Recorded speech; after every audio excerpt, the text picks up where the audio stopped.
Hello everyone, welcome to my YouTube channel. मेरे YouTube channel का नाम है study with Manish master. YouTube channel पे आप सभी का स्वागत है। आज हम बात करेंगे इम्पोर्टेंट जो भी रिजर्व बैंक के बारे में क्वेश्चन पूछे जाते हैं एग्ज़ाम में, तो उसके बारे में हम बात करेंगे। आने वाले एग्ज़ाम यानी कि यूकेपीएससी की फॉरेस्ट गार्ड में इससे रिलेटेड कई क्वेश्चन पूछे जाते हैं। और तो आज का जो सेशन है वो थोड़ा लंबा होगा, तो बने रहने के लिए आपको इस वीडियो को पूरा देखना पड़ेगा। उससे रिलेटेड जितने क्वेश्चन बनेंगे हम बात करेंगे। तो आज का पहला क्वेश्चन है भारतीय रिजर्व बैंक के बारे में। तो रिजर्व बैंक ऑफ इंडिया की स्थापना होती है कब? 1 अप्रैल 1935 को। 1 अप्रैल 1935 को जो है इसकी स्थापना होती है। किसकी? आरबीआई की। आरबीआई मीन्स भारतीय रिजर्व बैंक की। तो भारतीय रिजर्व बैंक का अधिनियम जो आया था वो कब आया था? 1934 में आया था। तो भारतीय रिजर्व बैंक का अधिनियम जब 1934 में आया था तो इसके द्वारा जो है इसकी स्थापना की गई थी 1 अप्रैल 1935 में। तो ये अधिनियम कब बना था? 1934 को। और जो अधिनियम की स्थापना कब हुई थी? 1 अप्रैल 1935 को। तो इसका मुख्यालय पहले जो है कहाँ पे है? तो मुंबई में जो है इसका मुख्यालय है। मुख्यालय कहाँ पे है इसका? मुंबई में जो है इसका मुख्यालय है। और महाराष्ट्र में है 1937 से। ठीक है, मुंबई महाराष्ट्र में पड़ता है, तो 1937 से मुंबई में इसका मुख्यालय है। ठीक है, 1937 से पहले कहाँ था इसका मुख्यालय? कोलकाता। ठीक है, कोलकाता 1937 में था। उसके बाद जो है मुंबई इसका मुख्यालय बनाया गया। किसका? भारतीय रिजर्व बैंक यानी कि आरबीआई का। ठीक है, इसके बाद आगे बात करें तो मुद्रा क्या है भारत की? तो भारतीय रुपया है।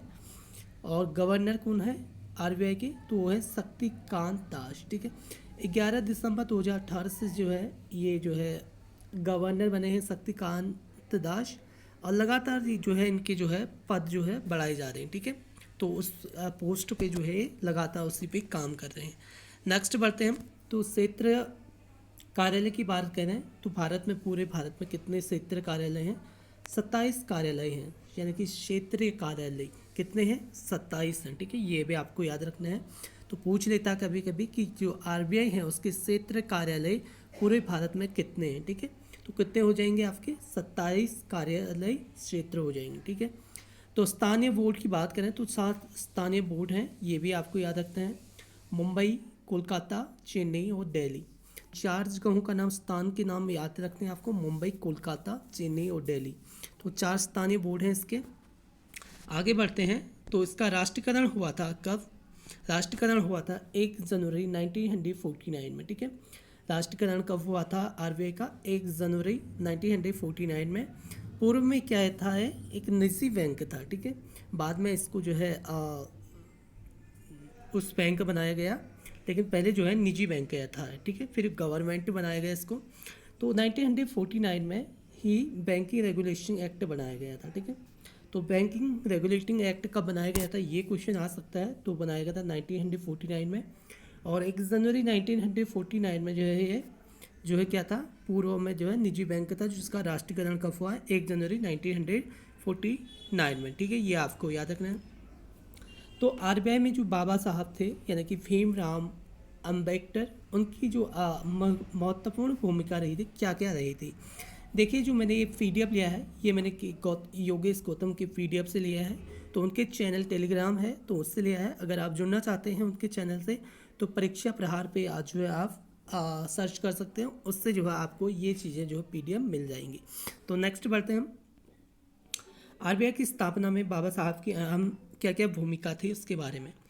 तो भीमराव अंबेडकर के जो है दिशा निर्देशों या निर्देश सिद्धांत की बात करें तो इसके आधार पर भारतीय रिजर्व बैंक की स्थापना की गई थी।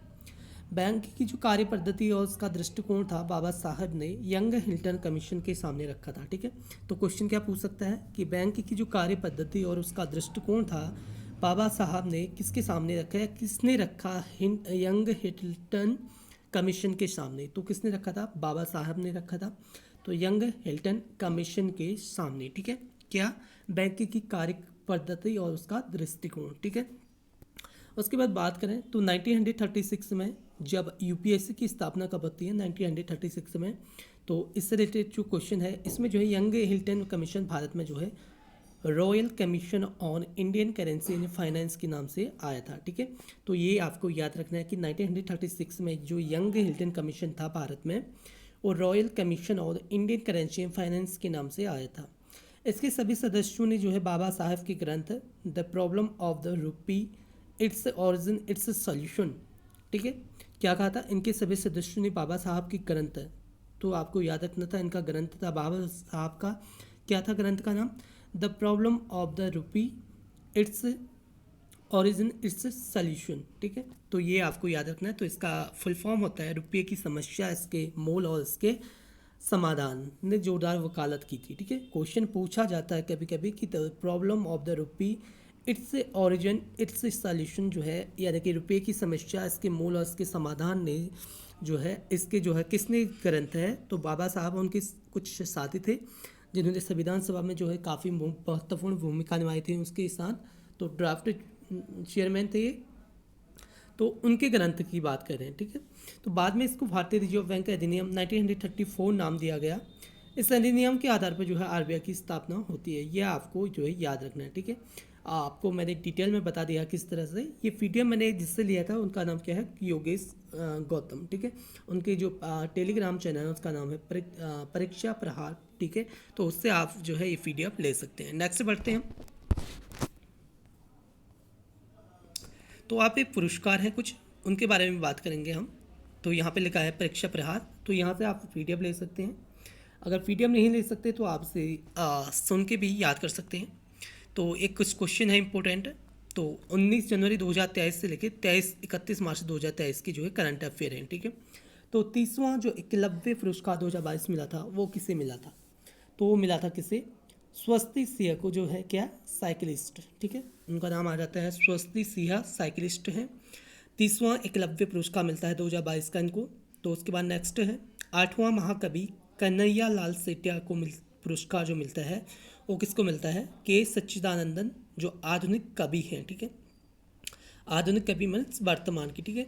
तो 8वां महाकवि कन्हैया लाल सेठिया पुरस्कार 2023 के किसे मिला है, तो के सच्चिदानंदन, जो आधुनिक कवि हैं, ठीक है। 32वां जीडी बिरला पुरस्कार 2022 किसको मिला था, नीलेश वी मेहता को, ठीक है, जो IISc के क्या है सदस्य हैं, यह आपको याद रखना है। क्वेश्चन पूछा जाता है कि IISc के सदस्य कौन है, तो वह नीलेश वी मेहता, ये आपको याद रखना है। तो क्या मिला है इनको, 32वां जीडी बिरला पुरस्कार 2022 मिला है। उसके बाद नेक्स्ट देखते हैं 80वां गोल्डन ग्लोब पुरस्कार 2023 किसे मिला है, तो स्वरूप फिल्म को मिला है, जो ड्रामा के लिए, द फेबल मेंस को, ठीक है, ये आपको याद रखना है। तो 80वां, ठीक है, 80 गोल्डन ग्लोब पुरस्कार 2023 ये किसे मिला है आपको, तो सर्व फिल्म ड्रामा को मिला है, जो फेबल मेंस को है, ठीक है। नेक्स्ट क्वेश्चन है एक्टर की बात करें, ऑस्टिन बटलर, जो एक्टर हैं ऑस्टिन बटलर, और एक्ट्रेस हैं कौन, केट ब्लैंचेट को जो है ग्लोबल ग्लोब अवार्ड मिला है, ठीक है। सर्वमौलिक गीत नाटू नाटू RR के लिए, ठीक है, ये आपको याद रखना है। इसके बाद हम नेक्स्ट क्वेश्चन देखते हैं, रानी लक्ष्मीबाई पुरस्कार 2020-21 के लिए किसे मिला, तो उत्तर प्रदेश में मिला है। नेहा कश्यप को मिला है ये ऊसू, ज्योति शुक्ला को मिला है हैंडबॉल के लिए, ठीक है। जो नेहा कश्यप है ऊसू से संबंधित है और जो ज्योति शुक्ला है वो हैंडबॉल से। रानी लक्ष्मीबाई पुरस्कार 2021-22 की बात करें तो वो मिला है तरुणा शर्मा को जूडो के लिए और मनीषा भाटी को मिला है ऊशू के लिए, ठीक है। इनके नाम आपको याद रखने हैं। नेक्स्ट बढ़ते हैं, लक्ष्मण पुरस्कार 2020-21 किसे मिला है, तो ये उत्तर प्रदेश से मिला है। तो राहुल सिंह, मोती यादव और जनार्दन यादव को मिला है। तो लक्ष्मण पुरस्कार की बात करें 2021-22 की, तो सुहास अलय, आरिफ, विवेक, देवेंद्र और राधे श्याम को मिला है।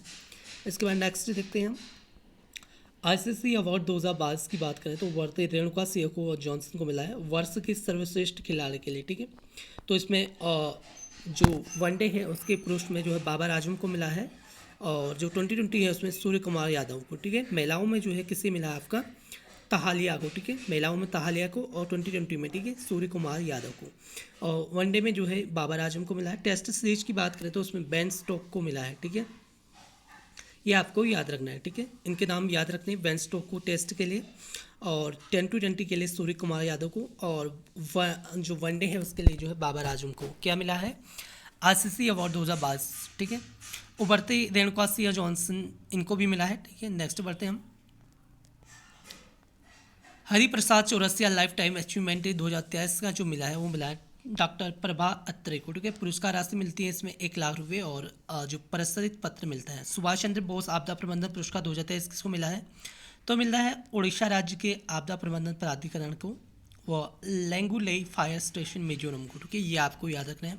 एक तो हो गया उड़ीसा राज्य आपदा प्रबंधन प्राधिकरण को, दूसरा किसको मिला है? लुंगलेई फायर स्टेशन मिजोरम को। नेक्स्ट बढ़ते हैं। प्रधानमंत्री राष्ट्रीय बाल पुरस्कार 2023 किसे मिला है? तो ये मिला है आपको किसे? रोहन रामचंद्र वहीर को, जो कहाँ के हैं? महाराष्ट्र के हैं। ये आपको याद रखना है, ठीक है।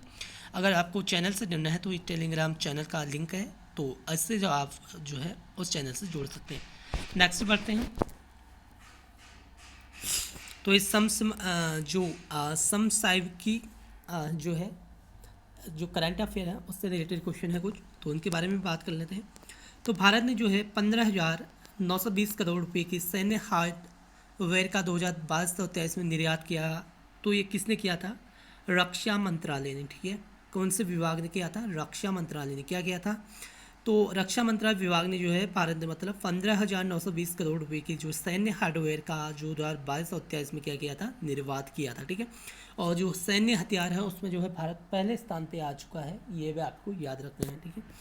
मिशन अमृत सरोवर के तहत अमृत सरोवर का निर्माण किया गया है कितने हज़ार से? 40,000 से ऊपर, ठीक है। 40,000 से अधिक जो है इसमें किया गया है, ये आपको याद रखना है, ठीक। यूक्रेन के लिए $15.6 बिलियन के समर्थन पैकेज मंजूरी दी है किसने? अंतर्राष्ट्रीय मुद्रा कोष ने, ठीक है। तो क्या बोलते हैं इसको? IMF, ठीक है। IMF यानी कि इंटरनेशनल मुद्रा फंड, ठीक है। तो इन्होंने यूक्रेन के लिए क्या दिया है? $15.6 बिलियन के समर्थन पैकेज की मंजूरी दी है, ठीक है। IPL की बात करें 2023 के पहले मैच में गुजरात टाइटंस ने 5 विकेट से हराया। किससे हराया? चेन्नई सुपर किंग्स को हराया था। तो पहले मैच किसका था आपका? गुजरात टाइटंस और चेन्नई सुपर किंग का।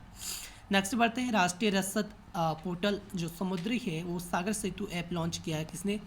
केंद्रीय मंत्री हैं सर्बानंद सोनोवाल ने जो है राष्ट्रीय रसद पोर्टल यानी कि समुद्री सागर सेतु का जो ऐप लॉन्च किया है वो किसने किया है?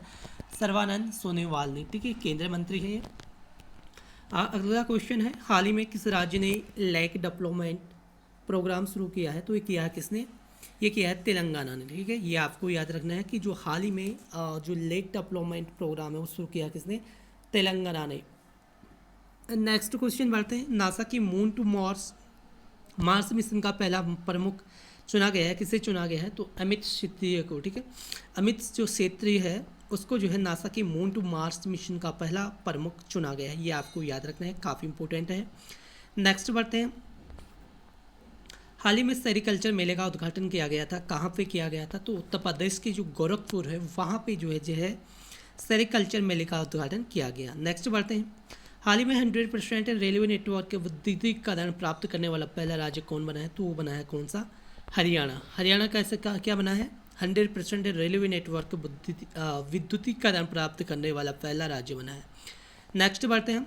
स्वच्छोत्सव 2023 का लक्ष्य जो है अक्टूबर 2024 तक कचरा मुक्त बनाना जो है 1000 शहरों को जो है 3 स्टार जो है दिया गया है, ठीक है। तो स्वच्छ उत्सव 2023 का लक्ष्य अक्टूबर 2024 तक जो है कचरा मुक्त बनाना है कितने? 1000 शहरों को, ठीक है। ये आपको इम्पोर्टेंट क्वेश्चन है। और कुछ नासा के बारे में पढ़ लेते हैं। तो नासा जो है चर्चा में रहता है उसके बारे में। नासा का जो फुल फॉर्म होता है वो होता है national aeronautics and space administration. तो नासा का फुल फॉर्म पूछा जाता है कभी भी। वैसे तो इसरो जो है इंडिया में प्रमुख है, तो इसरो का भी पूछा जाता है। फिलहाल हम नासा की बात कर रहे हैं। तो national aeronautics and space administration कहा जाता है इसे। फुल फॉर्म स्थापना होती है 29 जुलाई 1958 को, ठीक है। 29 जुलाई 1958 को स्थापना होती है। मुख्यालय कहाँ है इसका? वाशिंगटन DC, अमेरिका की जो राजधानी है वहाँ पे इसका मुख्यालय है। मुख्य कार्यकारी अधिकारी कौन है? बिल नेल्सन है, किसके? नासा के, ठीक है। आदर्श वाक्य क्या है इसमें? For the benefit of all, सबकी भलाई के लिए, ठीक है। आदर्श वाक्य क्या है? For the benefit of all, सबकी भलाई के लिए जो है इसका आदर्श वाक्य है। IPL की बात करें तो 2023 में जो 100 विकेट पूरे किए किसने किए थे? मोहम्मद शमी ने किए थे। ठीक है, ये आपको याद रखना है। तो आज के लिए इतना ही काफ़ी है दोस्तों, मिलते हैं नेक्स्ट वीडियो में। कैसे लगे आपको ये वीडियो मुझे कमेंट सेक्शन में ज़रूर बताना है। धन्यवाद बने रहने के लिए।